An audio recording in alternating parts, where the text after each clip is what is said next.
everybody. This is Tim Charron, and welcome to my brand new podcast. It's called The Charron Zone. Blah, blah, blah, blah, blah. Welcome to The Charron Zone. I am here with Mr. Chad Bourquin, and I'm going to try my best to nail this intro. So, Chad, you are a professional guitar player. You are the co-owner of the Big Time Grain Company, which is your band. You're the owner of Generation Relevant Entertainment, which is a booking agency. And you're the creator of the Play Music, Make More training program. Right. Good job. Thank you. That's it. Whew, man. I'm proud of myself on that one. We can call it. Yeah, this is great. All right. That's quite the resume to start with. So let's just dive right into it, and let's get a little backstory on you, like how you got started in music and how you got started doing the things that you're doing today. Okay. Yeah, so I've been playing music since I was 17, right out of high school, or a little bit out of college. I ended up traveling on the road for about 4 to 5 years, playing 4 to 6 nights a week all over the Midwest. When that came to an end, I just thought that I needed to go do the real job thing and be responsible and that sort of thing. And oh, no. Yeah, I know.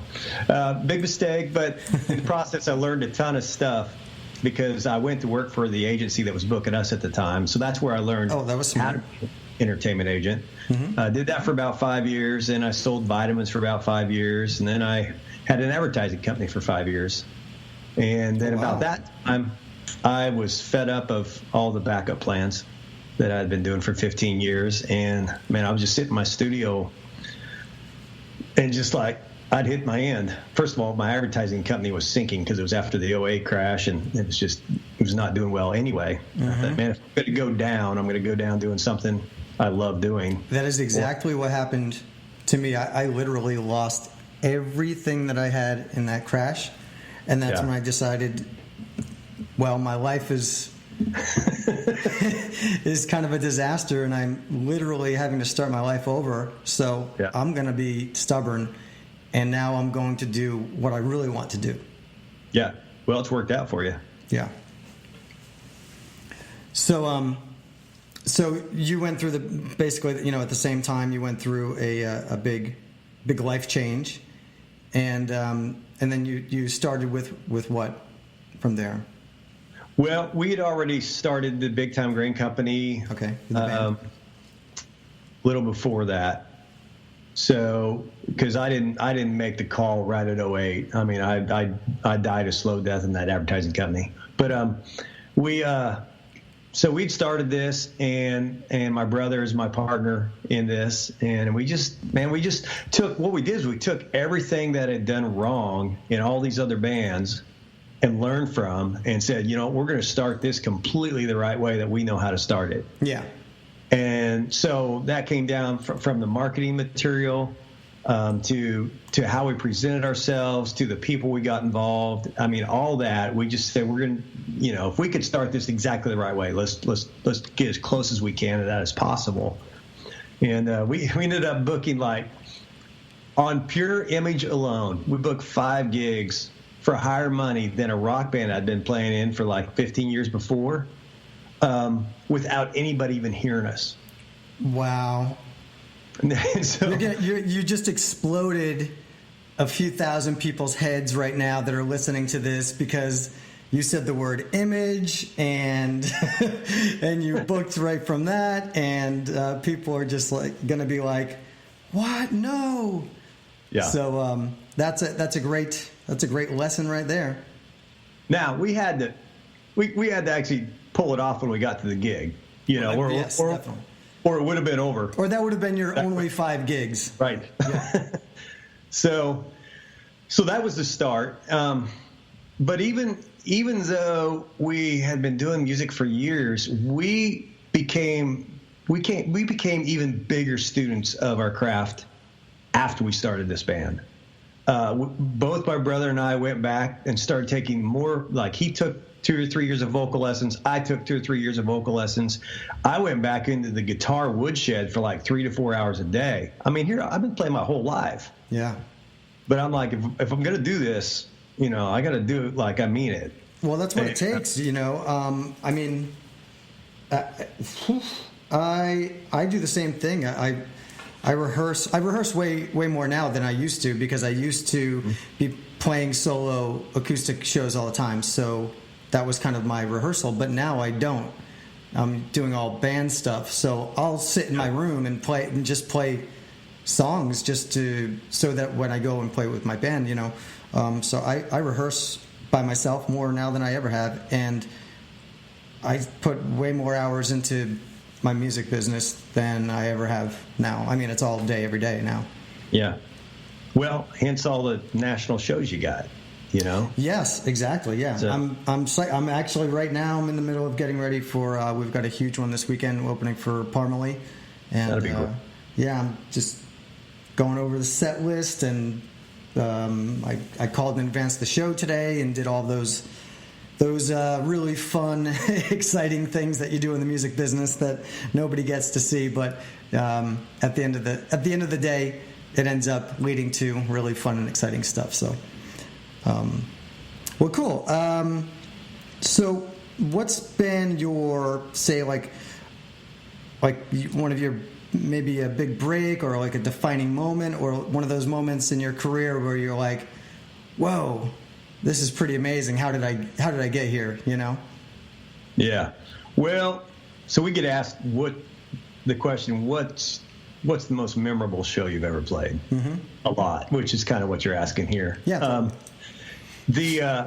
So we played the World Series celebration for 2015 Royals, and there was 800,000 people there. 800,000 people. We sound checked to like 200,000 people. It was, all we could see was heads. That's freaking amazing. As far as see was heads. Yeah. And we were actually the only group to play that. Really? And so it was pretty incredible experience. I mean, we're driving down there at 6 a.m. in the morning thinking, I wonder if anybody's going to be down there at the time we're playing. Yeah. I've literally thought that. It's like, are they going to get there that early? Yeah. Wow, man. Not many people get to experience that. That's got to be quite the... Man, I mean, I know how much of a rush it is to play for, a normal crowd, but that's got to be just unbelievable. Yeah, it's pretty cool. That's awesome. So let's switch gears a little bit, because you do wear many hats, and you have a booking agency. So I wanted people that are listening or watching to get your best tip or tips on how to attract a booking agent. Yeah. Something that you would... Well, yeah, you said the word right there, attract. Attract, yes. Yeah. That's a very important word that people need to understand. It is. A lot of bands that have this preconceived idea that a booking agent will take them to the next level, and that's the words they use. I'm looking for somebody to take me to the next level, and it's just doesn't work that way. Well, let me tell you something real quick. I'm stupid enough to have believed that for the first 6 years of my professional, career, where I decided that this is all I wanted to do. And I tried to get, people to book me, and I tried. It's not going to happen. Number one, because nobody cares. Number two, because you're just not able to make them enough money. It's just that simple. Just do the math. And I finally learned that, and around that same time was when I decided that I was going to be as great of my own booking agent as I could possibly be.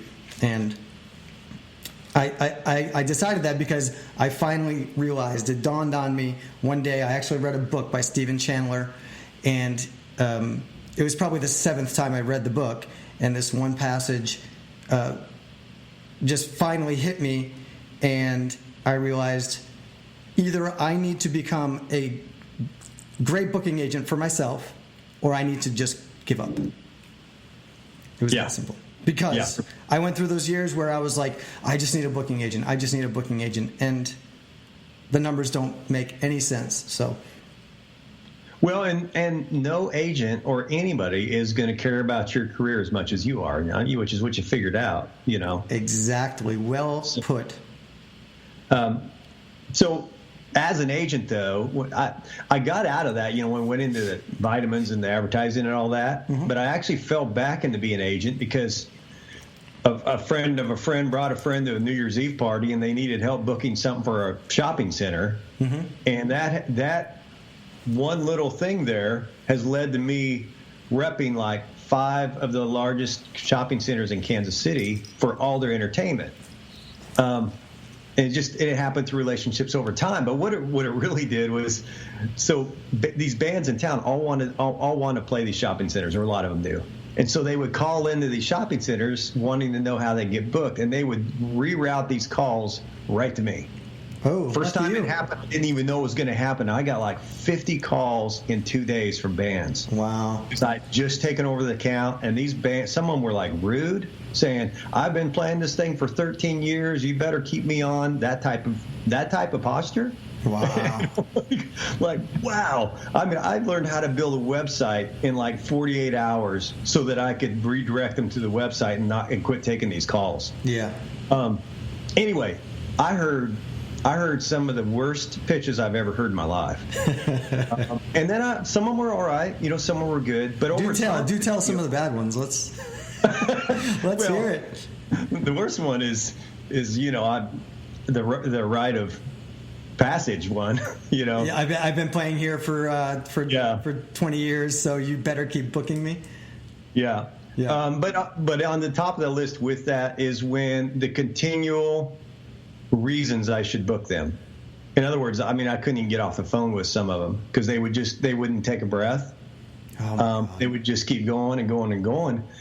And I'm like, wow, this is not effective. And I would imagine that completely turned you off and made you decide that you don't want to even book them because you don't want to be at the gig and have them just destroy your face with words. Right. Does that make sense? Right. Totally. I did a podcast or something the other day, and one of my points was, it's really important to divert, but we'll stay with your story. But it's really important to, when you go and do a show, in my opinion, especially when you're doing like a big show and maybe you're the opening act, is to don't be high maintenance. And one of those things is don't talk people's faces off. It's right. It's kind of an unwritten art. Like, don't be up in people's grill and don't try to constantly be impressing people, I think is what I'm really trying to say. I think that's an understated part of professionalism that people don't really talk about much. Yeah. Because there's nothing worse, right, than having someone, call you to book a show or something, and they're just talking your face off, won't let you get off the phone, and trying to persuade you to book them because they're so wonderful. Yeah. Well, but unfortunately, that's a lot of what happens. Yeah. And some, you might say you don't know what you don't know, and that could be the case. They just haven't learned. Oh yeah, I mean, I'm saying all of this because I used to do the same thing. Yeah. I would call places when I first started, and I would try to, like convince them on the phone call why they should book me, and I think a lot of people, it's a learning curve, and I think a lot of people think that they need to do that, and also with networking too. I think networking for me now is more like it's just fun because it's more like just gathering acquaintances and people that know you and that and might be potentially friends. But back in the day, I used to just try to, like, if I would meet someone in Nashville and I knew that they were, with a label or with with a venue or something, I would try to like impress them in that 5 seconds of meeting them, and it never worked. No. I mean, we all do it, Yeah. So what was interesting, though, was at the same time this was all going on, I was hearing about these bands that were making killer money in the same town. And what was interesting was they never called me. They never tried to get a gig from me. The only reason I connected up with them was because I started having other clients say, how do we get them? Right. So back to the whole agent thing, how do you attract an agent? That's what they had figured out. They became the kind of band that people wanted to book, and that's what got the agent. Yeah, well, that makes a lot of sense.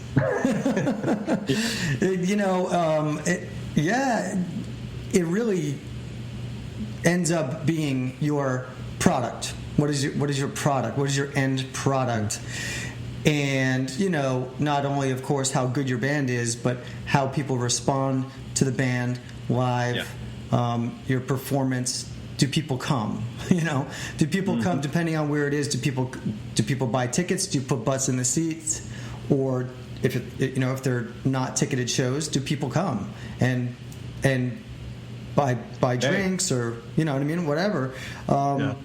And I'm always talking about before and after the show, and how you treat people in your professionalism and how you carry yourself. Yeah, good stuff. Yeah. So okay, so if there was a band that was trying to play at this place, what would be something another thing that would be a terrible thing for them to do, or what would be something that would be great for them to do to impress you to book them?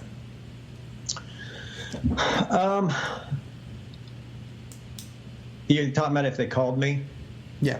If I'm on the phone with them? I think if somebody called me and they said the majority of the conversation was them asking me questions about what is this place looking for? Yep. From a client, what are they, or from a band, what specific sounds are they looking for? What are they looking for the band to do? Doing that type of conversation would have a whole different vibe to it, just because it's you can tell there's like for example, now when I call to book a gig for our own band, I ask a lot of questions because number one, I actually want to make sure we're even right for the gig. Exactly. Because I've done this long enough. I don't want to play a gig that we're not right for. Yeah, right. And you don't want to waste your own time or the venue's time. Yep, for sure. Yeah. So, now, I have a little bit of advantage because when I can do that now, I can actually, if we're not right, I'll book somebody else in it. But, I'll find them somebody right. But even if I didn't have the agency, I would still do that. Yeah. It's not worth it. So everybody listening or watching that's looking for gigs, call them up and ask them questions. Ask them, find out if you're the right fit. Yeah. And some other questions like, who have you had before? Yeah. Were you happy with them? Why? Why were you happy with them? Yeah. What did they that was good? That sort of thing.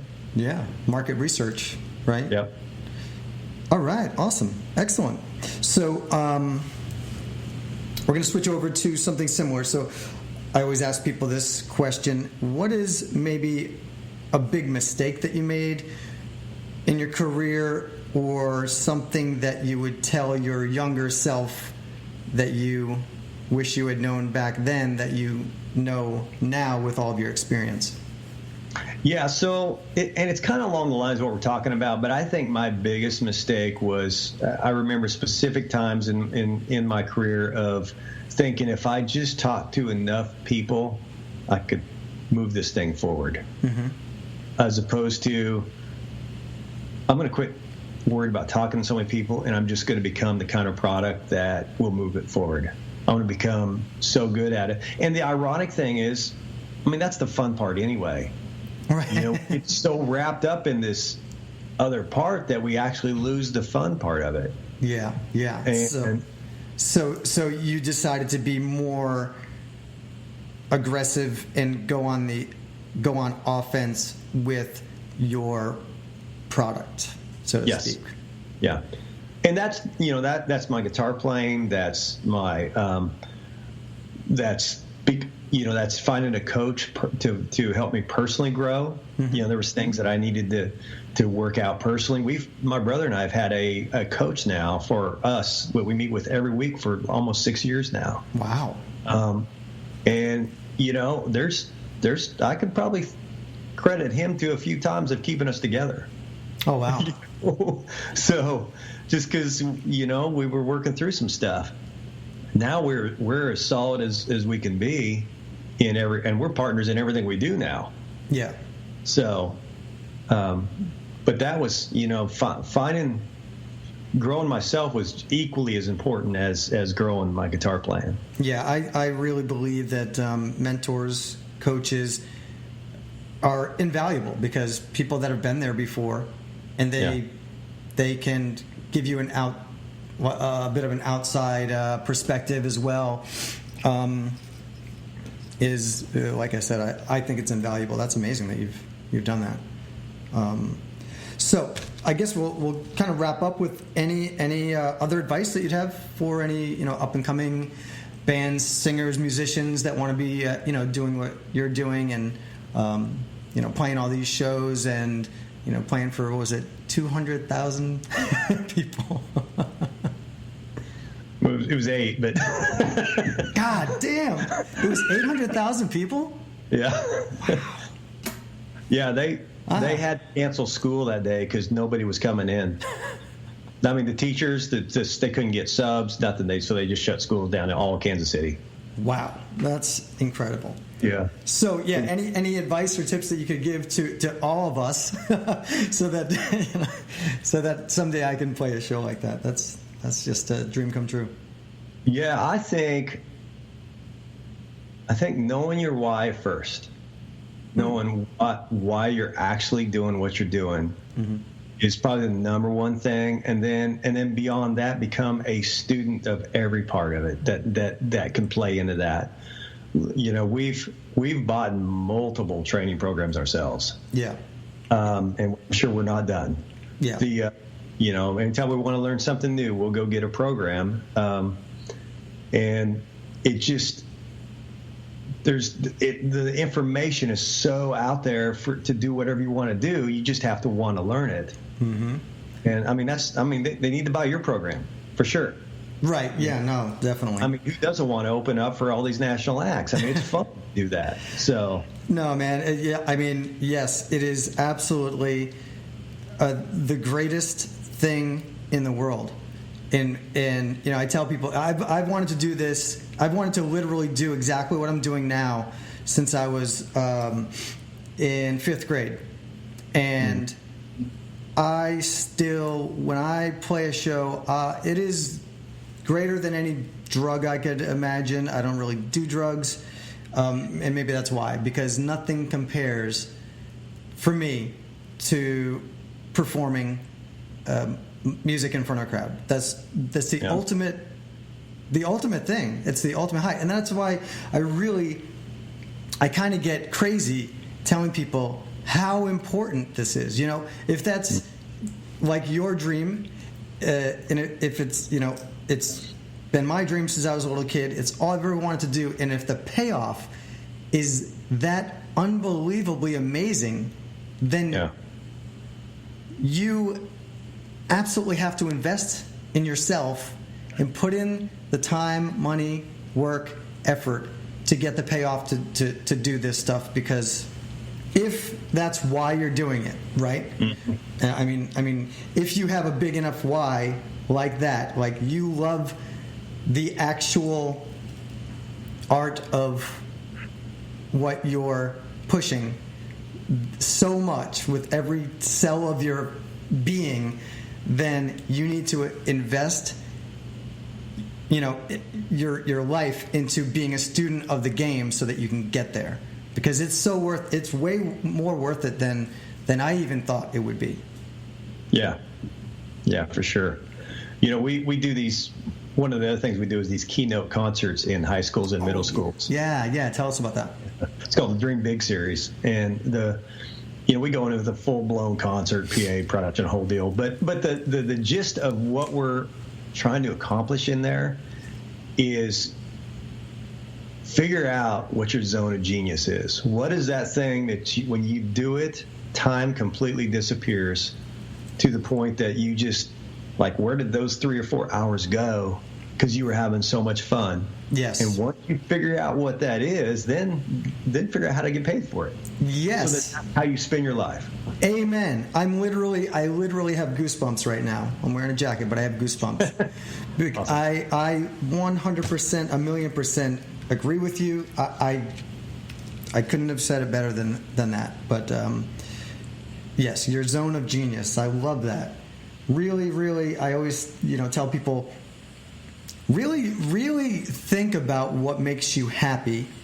Like, really sit down and make a list of things that you can do that are good for you, that make you happy. And if one of those things is playing music, performing, being a studio musician, whatever it is, if one of those things is music, then do more of that. And then, like you said, that's your zone. And then work your way up, baby steps, to getting paid for it. And then the next step is to make a living doing it, right? And then the next step is, on and on and on, and doing bigger and better things like you're doing. So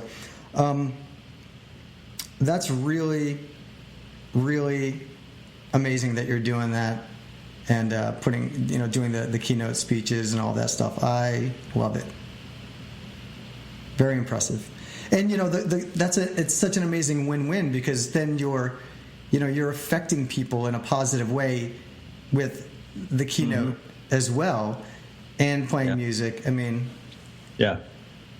bravo. So tell everybody, to wrap up, where they can find you, and tell us about the Play Music Make More. So as far as the band, just bigtimegrain.com is our website, so you can find us there. And then our own, we have a training program like Tim as well called Play Music Make More. We've got a free ebook that you can get, and it's just playmusicmakemore.com.